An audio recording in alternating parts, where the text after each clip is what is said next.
Let's learn how to find links you've visited on Instagram. First, let's open Instagram app on your device and make sure you're logged into your account.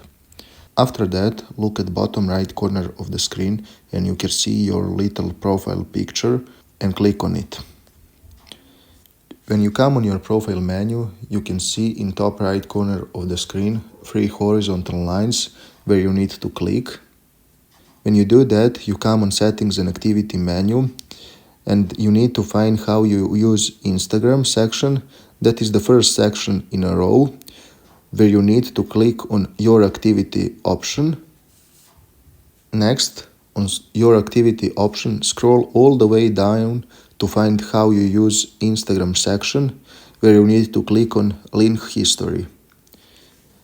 And now you can see all links you visited on Instagram. Thanks for watching, see you in the next video.